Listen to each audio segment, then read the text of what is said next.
Scripture to do that.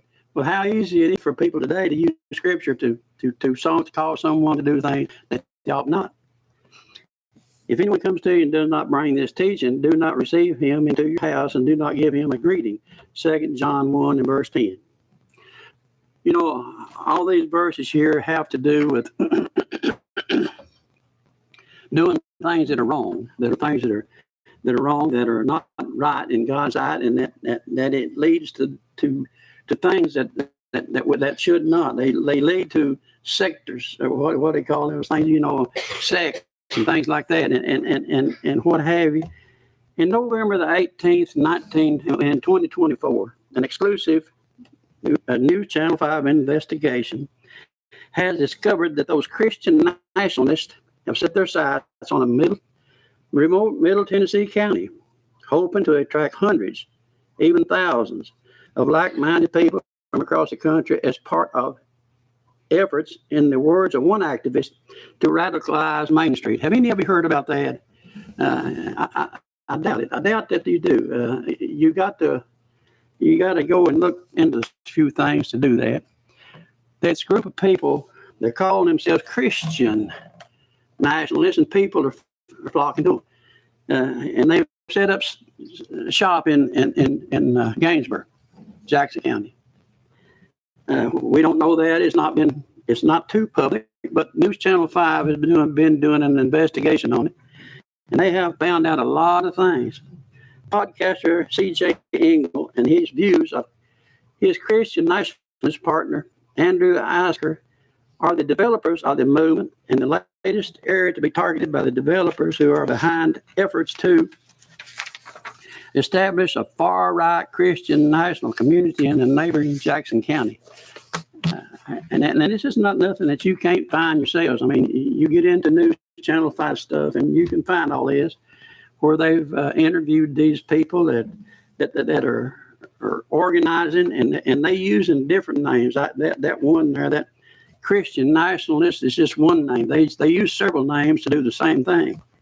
Prior to announcing his decisions to partner with New Founding, there's another name of it, on the project in Jackson County, podcaster and right-wing pastor Andrew Isker published a book titled Christian Nationalism, a Biblical Guide to Taking Dominion and Discipline Nations. April 14, 25, a recent guest hosted by the Christian Nationalist podcaster in Jackson County, Tennessee, highlighted their willingness to flirt with ideas that critics can call anti-Semitic, well, you know the word, and with characters who engage in Holocaust denial. Andrew Isker himself believes that Jews should be treated as second-class citizens because, as he puts it, this country belongs to Jesus. And see, these people, they're using Christianity as a background, and people will flock to it like crazy. You just watch. And there's another reason they will do it too. July 21. He's a Hitler-loving podcaster on a mission to convince young Christian men to hate, all in the name of God. Now, I'm reading this as from the direct interview. I ain't putting none of my words in it. It's direct from the interview. He wants a white, right-wing Christian government that will deport Jews, immigration, and people of color. He does not rule out the possible need for genocide. So far, not only are they working in Jackson County, but they've expanded to include Clay County. So far in Clay County, they bought a 3,600 square foot storefront building that formerly served as an antique store, paying almost $250,000 with no apparent plans for the space.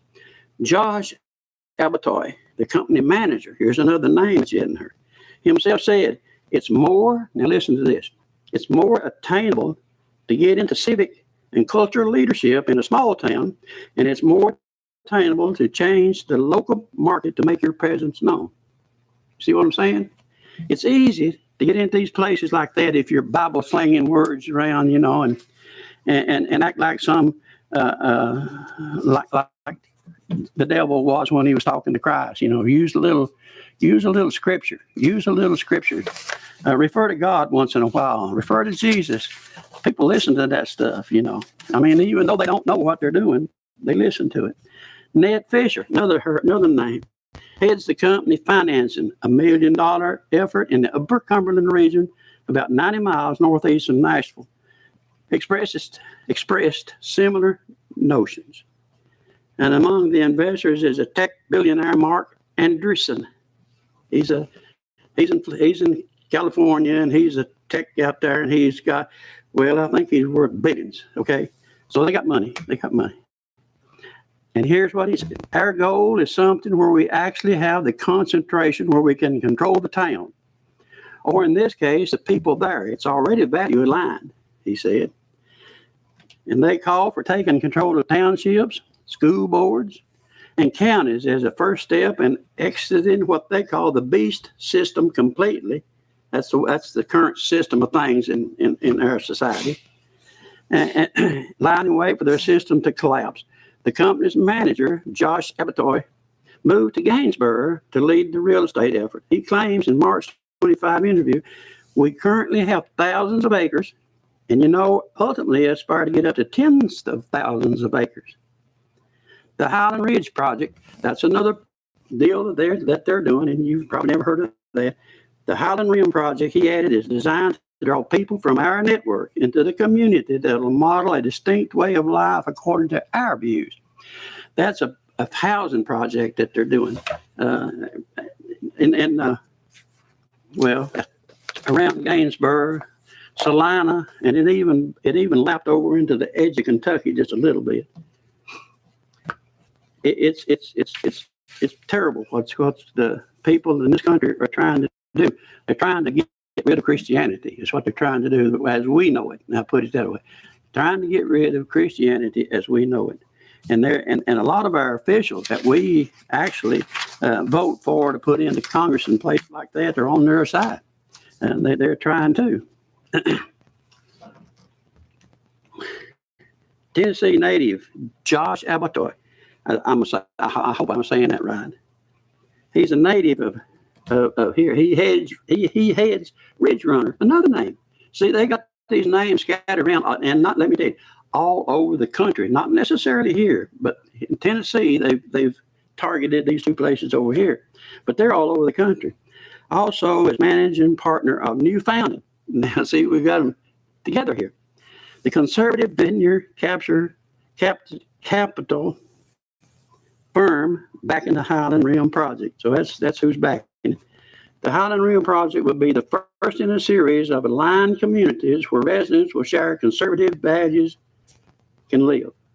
And that's going to be a cheap, you hear cheap housing, it's going to be a cheap house, and it's going to draw people from all over the country that think like they do. And there's a bunch of them, because you watch the TV news and you see these people protesting this and protesting that. They'll fall right in on top of this.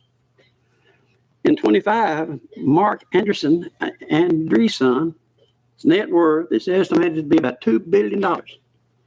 And he is known for significant influence in the technology and venture capital sector, particularly through his firm, Andreessen Horowitz. I don't know what they do. I don't know.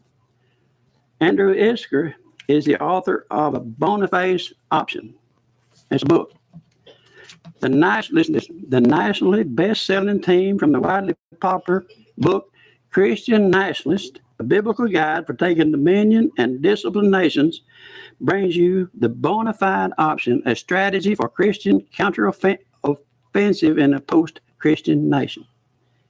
Nate Fisher, he's the founder and CEO of the New Founding. He's one of them that helped found that particular part of it, based in Dallas, and he's a father of 5 children. So you see, he's just common people that that's doing it. Another thing too. One I think this stuff is not going to get any attention, no followers. Don't be fooled. People will jump on this. When they get this housing project going. You know how it is to fill up some around here. It ain't no problem. They be full before they get done. That's the same way these are going to be. If people, they do that stuff. to think it ain't going to have no followers. Remember Jim Jones? You remember him? All of you remember him. In 1978, 900 people, or thereabout, drank cyanide laced Kool-Aid and died. Just because he kind of, he instructed them to do that. Now, if you can take people, as we know people, I'm people, and you can talk me into drinking cyanide and die, you're pretty flamboyant with words. That's nothing compared to how easy it'll be to pull these people together, in this country to go over there. I have a little excerpt out of their own flyer, their thing they're throwing around. Here's what they say. It says, we can and must reclaim our townships, school boards, and counties, then our state legislatures, then the entire nation. In order to do so, we must exit the beast system completely and build our own parallel Christian society, laying the way for their system to collapse, which is when the godly infrastructure we have built will be filled the vacuum. We must support, start, and grow Christian-owned businesses. We must stop using the technology tools of the enemy and start building our own.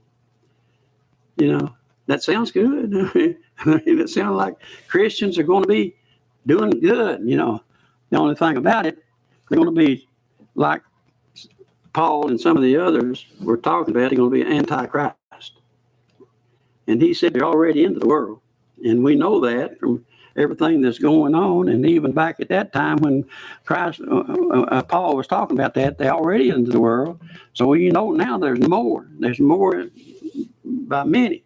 And this stuff that I've read here, if you are interested, you can find out more about it than I've got right here. And it just goes on and on. And some of it's close to home. Right? Just over here, what is it, Smith County or something, that they had a round with some people over there. And they had court hearings and everything else. And I don't know what the final outcome is going to be of this thing, but I do know this Highland project is on go. And that's a big project where they're building houses and they're going to have people living in there. You won't be able to live there, but someone with their viewpoint will be able to live there. And you get enough people together with the same kind of a viewpoint, and they'll be like Jim Jones here. They'll do whatever he says, and that philosophy will go. And I just read a minute ago where they didn't give out. He said, and genocide may be accepted. May have to do that. And you all know what that is. We saw that or heard of that in the Holocaust. They don't even believe that happened. So we need to be very careful. And now let me tell you how to keep you from having that problem and anybody else from having to deal with this thing. Know what that Bible says. If you know what this Bible says, when they come telling you that stuff, you'll know it ain't right. You'll know it ain't right. And that's the only thing. And so many people have never even much looked at the Bible. And when you start telling them stuff about it, they're going to say, well, he's a smart man. He knows what he's talking about. I think I'll listen to that. And on top of that, I've got a place over where I can live. Beware. Now, I know this wasn't much of an invitation, but if there could be those in the audience that are subject to the invitation and whatever it may be, whether we need prayer or to obey the gospel or whatever the situation might be, well, they'd be known as we stand and sing this song that has been announced. Oh, blessed Lord, I'm coming home. Help me, I pray, no more to